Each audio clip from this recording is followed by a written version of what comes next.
Dans la vidéo d'aujourd'hui, nous allons parler de l'étude de marché.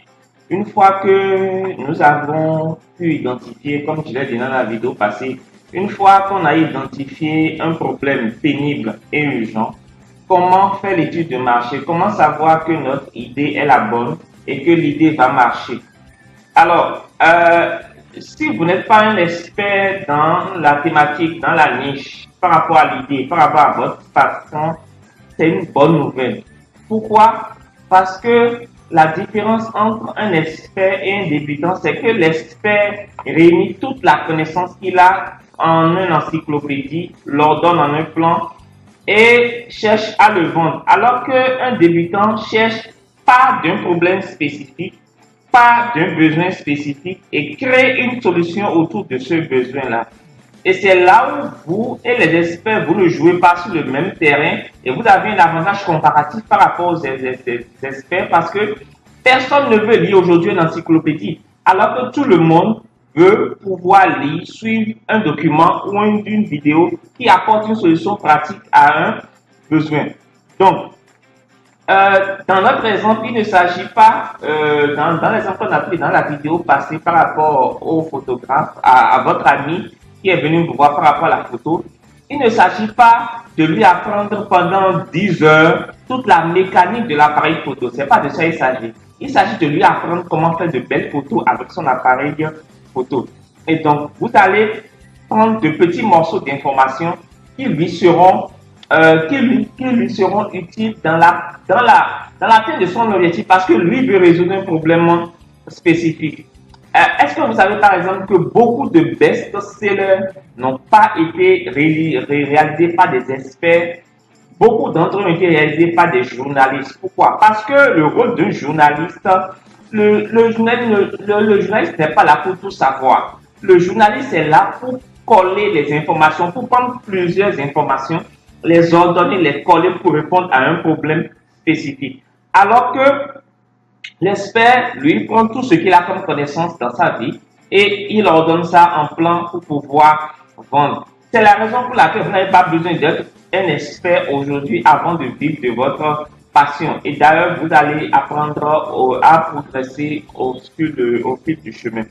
D'accord? Alors, certainement que certaines personnes se disent aujourd'hui aussi que tout est disponible sur Internet.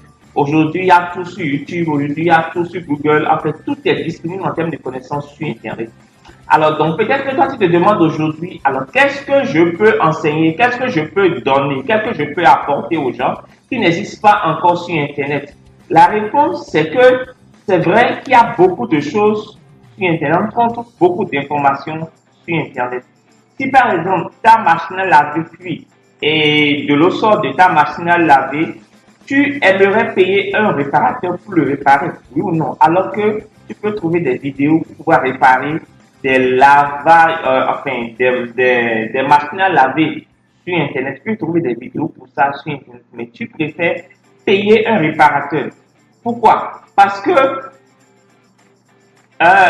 au lieu de le faire par toi-même, tu peux payer un réparateur. Pourquoi? Parce que ta machine à laver, par exemple, est d'une marque spécifique et tu ne trouves pas comment réparer cette marque spécifique sur Internet. Et donc, vous allez trouver plein d'informations générales sur le fonctionnement d'une machine à laver.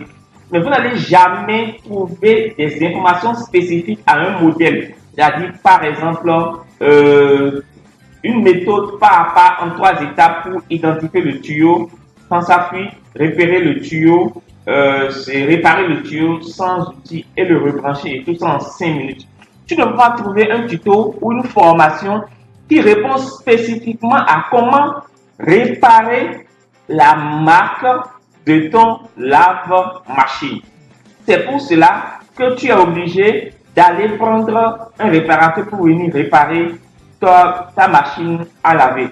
Donc, il faut comprendre ça. C'est vrai qu'il y a beaucoup de choses qui sont disponibles sur Internet, mais lorsque vous rentrez dans des besoins pénibles et urgents, dans des niches ultra spécifiques, vous pouvez toujours vous en sortir. Maintenant, venons-en à l'étude de marché. Comment faire l'étude de marché? Comment réaliser l'étude de marché pour pouvoir gagner sa vie sur le web? La plupart des indépendants, qu'est-ce qu'ils font? il commence par fabriquer un produit avant de se demander comment le vendre. C'est la mauvaise manière c'est la mauvaise méthode pour créer un produit. Il commence par créer le produit d'abord avant de se demander comment vendre ce produit-là. Ça devait être totalement le contraire qui devait se faire. D'accord? Vous devez toujours partir des gens. Vous devez toujours partir du problème. Vous devez toujours partir du besoin et créer un produit autour de ça. Et donc, quand le produit est créé autour du besoin, le produit se vend beaucoup plus facilement. Et non seulement votre activité aussi est équitable. Quand on veut démarrer une activité, la première chose, c'est de faire l'étude de marché. Et la bonne nouvelle, c'est que vous n'avez pas besoin d'argent pour faire votre étude de marché. Vous n'avez même pas besoin de quelqu'un pour faire votre étude de marché. Vous n'avez même pas besoin de temps pour faire votre étude de marché. Je vais vous montrer là, maintenant, comment faire votre étude de marché en 2 heures sur Internet, en moins d'1 heure même. Et cette étude de marché vous permet de valider vos idées avant de vous lancer et de partir du bon pied. Elle vous permet de répondre à 3 questions. Pour faire une bonne étude de marché sur le web, il faut répondre à 3 questions. Et nous allons voir comment trouver la réponse aux 2 premières questions. Et dans la prochaine vidéo, nous verrons la 3e question. Quelles sont les 3 questions? Premièrement, 3 questions à se poser avant de se lancer pour pouvoir faire une étude de marché sur le web. Premièrement, les gens qui veulent résoudre ce problème sont-ils assez nombreux pour que vous puissiez vivre de vos ventes? Est-ce que les gens qui veulent résoudre ce problème sont assez nombreux pour que vous puissiez vivre de vos ventes? Deuxièmement, est-ce qu'il existe déjà des solutions équivalentes à ce que vous allez proposer? Troisièmement, les gens sont-ils prêts à payer pour obtenir votre solution? Et je vais vous montrer comment trouver des réponses à ça en quelques minutes, en 20 minutes chrono. Première question à laquelle vous allez répondre, et comme je l'ai dit, les gens qui veulent résoudre ce problème sont-ils assez importants? Pour répondre à cette question, il faut aller sur YouTube. Sur YouTube, puis regarder si vous avez beaucoup de vidéos sur le sujet. Si vous trouvez dans une thématique ou dans une niche où il y a de très rares vidéos ou de rares vidéos sur le sujet, sachez que vous êtes dans un domaine trop restreint et il vous sera difficile de trouver des clients. D'accord? Si par contre, vous êtes dans un domaine où il y a beaucoup de vidéos, ça veut dire que c'est un domaine potentiellement intéressant.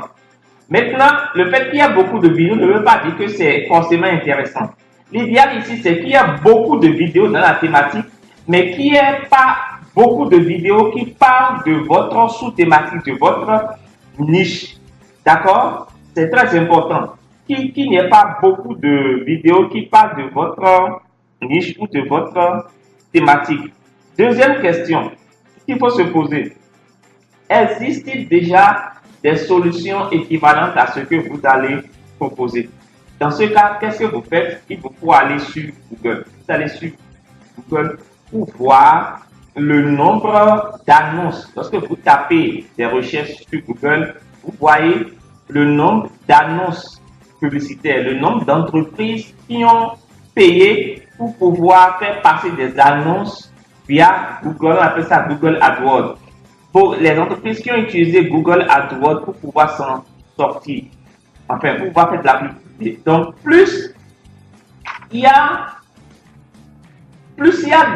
d'annonces publicitaires, plus vous avez, plus le marché est intéressant, plus il y a d'annonces publicitaires, plus il y a d'offres. Et donc, vous devez pouvoir utiliser tout ça et pour pouvoir, par exemple, si vous cherchez des éléments sur le régime et tout, vous verrez beaucoup de possibilités.